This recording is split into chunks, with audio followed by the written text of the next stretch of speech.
Teams has new hardware, Windows has maybe some momentum, and we're waiting on a huge ruling out of the EU.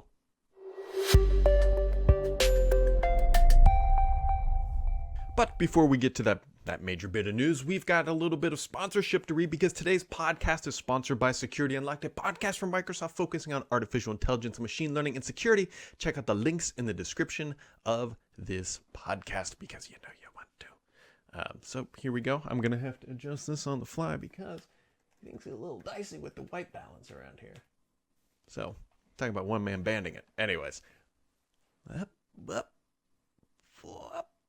I should edit that out, but you know what? We're not going to do it. It's Friday. We're in good moods because, well, it's Friday. So let's just sort of dive in. This was a monumental week in the world of Microsoft, and depending on when you are listening to the podcast, we have either heard the big announcement coming out of the EU, which we'll talk about here in a second, or you have already, absorbed everything that came out of Ignite this week. It was a big week. Microsoft held their first iteration in 2021, but sort of the second iteration of Ignite 2020 in the spring. Anyway, so there was an Ignite event this week. Microsoft did a bunch of streaming, bunch of education, bunch of good stuff. But there was also a ton of news. Now, I'm not going to dive into every single detail because there's too much of it. I'm going to pull out some interesting things that I find personally interesting. On the team side, Microsoft is making invite meeting only controls generally available this month. Now, this might sound sort of like invite meeting. What do you mean? Well, if you remember like Zoom bombing and all that stuff, Microsoft has built in some controls that effectively make that impossible. And so those are now generally available to everybody. I think everybody's honestly probably had access to them for a little bit. But Zoom bombing, Teams bombing things should no longer be, Zoom bombing, I guess, could still occur. But Teams bombing, whatever, people hijacking your meetings should no longer be possible. But the bigger thing, I think, coming out of Microsoft this week is at Ignite, especially when it relates to Teams, is this new Teams hardware. So Microsoft and a couple of their partners announced these puck-sized things, and honestly, they look like Amazon little devices. I don't want to say the name so they blow up your environment if you have them, but they look like those little hockey puck things. And what they do is they have, I believe, 7 microphones in there, and what you can do is you can just pop one of those bad boys down on the conference table, and it's interconnected to your Microsoft 365 environment. And what it does is that it can then transcribe up to 10 people in the meeting. Now, when the whole world went remote, one of the benefits was that every single person on the meeting had a microphone, a dedicated audio line. So the AI, the cloud, if you will, could transcribe that individual audio line, which is a much easier way to do it. When you're in a conference room, that's a little bit more dicey because everybody's sitting in there and there's only one audio pipeline. But with this new little puck things, it can actually identify up to 10 different people and transcribe the meeting, which is going to be super helpful. If you don't quite understand why meeting transcriptions are helpful, here's the high level look. One, they instantly become indexable, meaning if you have a transcription, you can then search for it and find that content. Two, if people weren't able to attend the meeting, now they have a transcription they can go read and try to catch up or just a reference material later. So those things are coming in the second half of 21H1, and we don't have an exact date. They're also going to enter in private preview. I'd imagine general availability of this stuff is probably potentially about a year away from when you can just go order one of these, but that's whatever. There's also a new video camera called the Cam130 by Aver, but what the bigger deal here is that this thing is Teams certified and actually has a light built in so that you just look your best on your Teams meetings. So those are a couple pieces of hardware. Other big things, I was a little bit baffled when I was looking at the analytics of like the top post of the past week over on Petri. Windows Server 2022 blew it out of the water. While everybody is always marching towards it's all about the cloud, there's a massive amount of demand for Windows Server 2022, which is now available in public preview. It'll be, I believe, generally available later this year, I think is the initial target. Also, if you are a big user of Delve mobile apps, and you're probably not, but if you were, there's some bad news. First off, you can no longer download them from the iOS and Google Play Store. Microsoft has removed them, and in January, they're going to officially shut them down. Now, Microsoft is officially saying that all this technology is sort of baked into other apps. They actually recommend using the Outlook mobile app. I don't think this is the end of Delve in any real meaning, but I just don't think people were using the dedicated apps, and that technology, I believe, debuted in 2015, so Microsoft has just kind of built this stuff into its other applications and natively into the Office graph. And so the value of a standalone app is just not really there anymore. Microsoft 365 Universal Print if you understand what I just said, just know that it is now generally available. And Microsoft also did something sort of quasi-interesting. For many years, at least, I would say at least 2 years, maybe not many, Windows just really hasn't had a seat at the conversation table, right? It's been just sort of this thing that Microsoft has, and a little awkwardly, it's been a thing that Microsoft has that makes billions of dollars every quarter, but they haven't been nurturing it in a way that was like made sense. And then suddenly, after Panos took over, there was a little bit of like, hey, maybe this is it. And so here's the deal: like at Ignite, Microsoft technically had a Windows thing. It wasn't really a thing. It was more of just like, hey, we need to know, we need to talk about Windows. And so they did in the lightest way possible. But what I can tell you is that between Sun Valley and Windows 10X, there's a little bit like a hint of a spark of like some renewed interest in the platform that we really honestly haven't seen in a while. Now, Windows 10X, you could argue that maybe like when they announced that with the Surface Neo, that started the conversation. But now that things are starting to materialize, I mean, there's a leaked build of Windows 10X. We're getting leaked images of Sun Valley. Like there's a little bit of like just a hint of momentum behind Windows and some excitement. And we haven't felt that in a long time in the world of Windows. And it's honestly, it's like refreshing. And so we should be getting an event from Microsoft here in the next few weeks or so. I think it's a little longer than maybe a few weeks, but sometime in the near-ish future, we should have a Windows-focused event where hopefully they're going to be talking about Sun Valley, which is the big sort of UI update that will be coming in the fall, and then also Windows 10X, which is their Chrome OS style competitor. And so it's good in the sense that, hey, if you use Windows and you like Windows and you enjoy Windows, there's actually something to be looking forward to. And like it's not some far off bet that may or may not make it. Like Sun Valley is happening. Now, Windows 10X is a little bit sort of a crazier bet. We'll see if that materializes. But the UI enhancements coming with Windows Sun Valley, they look pretty good. And so it's nice. It's nice to be excited about Windows again. Edge also is getting a couple updates rolled out, including, I think the biggest one that might impact anybody if you use them are vertical tabs. I'd be really curious to know if anybody actually uses these. They're not for me. I'm happy that Microsoft included these in Edge. I'm sure that there are people who are very happy with them and use them all the time, and I salute you.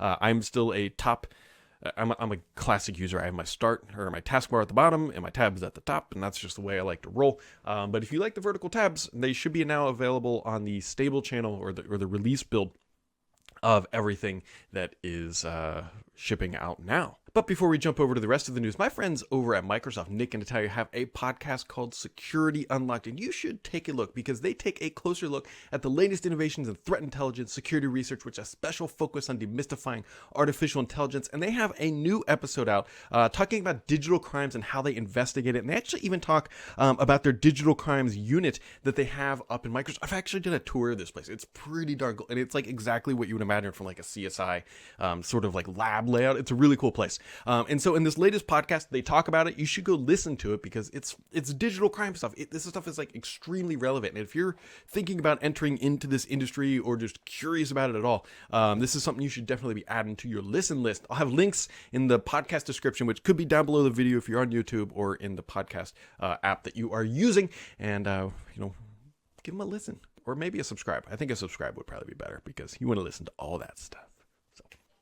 All right, switching gears over to the gaming news, if you will. Again, depending on when you are listening to this podcast, things may have already happened. We are waiting for the ZeniMax or Bethesda ruling to come out of the EU, which will determine whether or not Microsoft can move ahead or if they're going to take a closer look for potential antitrust things. And more than likely, if they have to keep going with the investigation, that's not good news for Microsoft. So once we hear more about that, I'll definitely have a dedicated video or write up something dedicated to that. So once we hear more, be on the lookout for that. Other news in the gaming world this week, Sony stopped selling movies and TV shows. They're going to stop selling that through the PlayStation Store. I guess not all that surprising.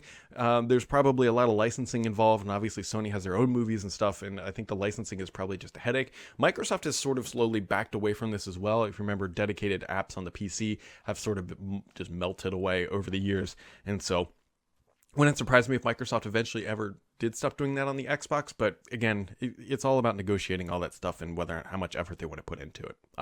But on the Game Pass side, I kind of like glossed over this at first, and then it continues to like realize just how good of a value Game Pass is. So this week, Microsoft announced a bunch of more titles coming to Game Pass, and they're big titles. We've got Madden, NFL 21, NBA 2K21, and Football Manager. Those are good titles alone, but the big one, at least to me, is Rogue Squadron from Star Wars Squadrons, I should say, is coming to Game Pass. Now, this game only came out in October, so there's a couple things that tell me, like, questions right away. One, is this game just not selling well and not doing well? And that's why EA is already putting it into Game Pass. Or was this just the deal that Microsoft struck when they brought EA Play into Game Pass? Either way, it doesn't matter. Like, I'm looking forward to playing this. I almost bought it. But now that it's coming to Game Pass later this month, I'm not going to have to pay for it because I've already paid for Game Pass. So, like, that's a pretty big deal. Now, I know there's going to be questions right away. It's like, when is EA Play coming to the PC? I don't know. This one's getting delayed a lot longer than I initially expected, because remember, it was supposed to come out 12/30 last year, 12/30 2020, and now we are into March and we still haven't heard anything about EA Play on the PC. Hopefully it'll be coming soon, but I don't know. Microsoft is expected to have a gaming event, I believe, later this month, so they potentially could say EA Play, and then all of the xCloud stuff is now available, and maybe that's what they're holding it out for. We'll find out. We will find out. And then other things, a little bit on the developer side, but Simply Gone, which is a 3D optimization technology for game development, will add support for Unity, Blender, and Python APIs, which is kind of a big deal for game developers. And so if any of that made sense to you, you're going to be really happy about the GameStack Live event, which I believe happens in April. And so that is going to be just all included in that kind of stuff, which is... It's again, Microsoft just building up their portfolio of goodness for game developers. So on to the questions of the week, just a handful this week. I got the thread up pretty late. So, Shark47 says, do you have a level 2 charger at home? Also, do you take your Tesla on road trips ever? So, he's talking about the car, and then a level 2 charger is something effectively larger than a 120 volt outlet. And yes, I do. I have a 240 volt, 60 amp outlet in my garage, which will do... I think it's 32 miles in an hour. And so that is what I use to top up my car every night. Without any issue at all, I can go from zero. Well, I can recharge the car the whole night. I'm never at zero at home. And so each night I plug it in. I wake up every day with a full battery. And so, yeah, I do. I definitely recommend you go. So people, the choices you have effectively are either to just use a standard wall outlet. Highly do not recommend that. To do what I did, which is a 240 volt, 60 amp outlet. Or you can buy the Tesla dedicated wall charger, which is about $500. Now, unless you like have a really specific case where you need that charger, which I believe will do like 40 or maybe 50 miles in an hour as opposed to my 32, I'm pretty against that thing. One, it kind of has a higher failure rate right now, but assuming that Tesla gets that fixed. Here's the thing. If something happens with my charger, I just unplug it and take it to the Tesla store and they swap it out. If your wall breaks, if the wall unit breaks, you're calling an electrician. There's no way to disconnect that thing easily or safely. So that is one thing. If you ever move too, you can't just rip that thing off the wall. So unless you really, really need that faster charging, I'm personally a fan of just using the mobile charger on a 240 volt 60 amp breaker, because it gives you so much more flexibility, with the downside being a slightly slower charge rate. Now, you got to have, again, that outlet installed, which will cost you some money. So you're probably going to be paying an electrician either way, but they've got to install the $500 unit, or my outlet only cost me about $200 and something to get installed. So that is where we are. Texag says, what have you heard about the ongoing attack directed at on-prem Exchange servers? Oh, this is a good one. I forgot to include this today. I read today that Homeland Security has declared an emergency for federal system and had issued an emergency directive to all agencies to set up for mitigating the issues. Okay, so I forgot to bring this up previously. So Microsoft issued I believe it was an out-of-band security patch and warning that if you have an Exchange server on premises, and so for people who aren't familiar with Exchange, this is effectively the mailbox tool that you install on servers in your data center, and then when you email, it all goes through the Exchange server. And so there were some pretty big vulnerabilities discovered that were actively being exploited. So Microsoft pushed out an emergency patch and told everybody, like, you've got a patch now. And the only thing I've heard that hasn't been publicly stated is that this is actually impacting quite a few customers. And Microsoft went as far as releasing PowerShell scripts that you can run on your logs to identify if you have been compromised via these methods. That's how like widespread they think this potentially is. And so if you have an Exchange server on premises, and this is the first time you're hearing this, you really need to consider patching, because these are pretty bad and easily exploited vulnerabilities that are actively out in the wild. So yeah, it's a very big deal for enterprise security. So Matabear says, Sony is shuttering their movie and TV purchasing and rental services on PlayStation later this year. Do you foresee Microsoft shutting their movie and TV service down? If so, when? Well, I've expected Microsoft to do this for a while. As I mentioned previously in this podcast, is that they already moved away from it on the PC. Xbox has just sort of been lingering out there, and I think the Microsoft Store might potentially have it, but they had dedicated apps at one point, and those things have gone away. I personally do not recommend you buy stuff from the Microsoft Store from movies and TV. That is just a personal recommendation. I would choose a platform such as iOS or potentially Google. They seem like they're going to be sticking around longer, or more than likely Roku would be another good option. You're better off tied to something that's not tied to explicitly like a platform if you can avoid it. But Microsoft, I don't think, is in this for the long run, personally speaking. I mean, we saw what happened with Groove Music, and we've seen that they don't deal well, aside from, honestly, Xbox. They don't deal well with the consumer entertainment services. Xbox is like this extreme outlier that does exceptionally well for the company, but everything else just doesn't on the consumer side. So it would not surprise me if they're going to shut down. They're not going to shut it down, I just think, arbitrarily. I bet if they do, it'll be when they have to renew the licensing agreements to make these things available. And so, Mr. PKI says, ending this week with some feisty Ignite questions. Did you really get pumped about Mesh and how First Ring Daily can become a virtual Mesh event? So, okay, I didn't bring up Mesh on here because I did a dedicated video earlier the week, but Mesh is like this 3D virtual environment. You can go put your headset on. You can go see and interact with things in 3D. I'm not opposed to what Mesh is. I'm still not personally sold that 3D and VR events are the future that we all want, especially because we're all so locked down right now. The last thing I really want to do is strap on a headset and be stuck in that world for multiple hours during a meeting. Like, that is the last thing. I don't even want to turn the webcam on anymore, let alone put a headset on. But Microsoft is making a developer play here. Yes, they showed off a lot of interactive experiences, but what they really want are developers to come and build applications like Pokemon Go, for example, is what they showed off on stage, using Mesh. We will see. Microsoft's pitch here is like, hey, we're not Apple, we're not Google, we're not iOS, we're nothing. We're not tied explicitly to any platform other than Azure in the cloud, but it will work on all the endpoints. And I think that's the key here, and that's the hope, is that by being able to use Mesh on anything, that developers might use that platform as opposed to iOS or Android specific stuff. Am I pumped about it? I think pumped is an overzealous look. I think I'm more like, my interest is peaked, but I'm not diving into the pool head first. You really shouldn't dive into a pool head first. I'm not diving in to the pool, if you will.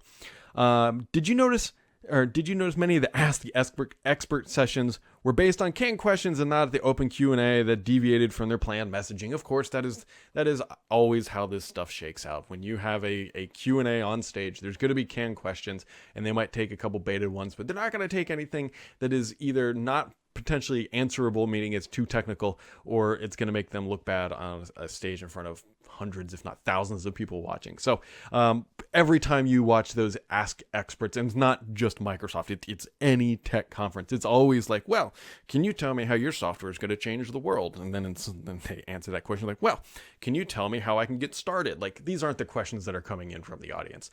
These are just questions that are using to fill time and make it feel like it's interactive, but it's not. It's some cheap level engagement. Everybody does it.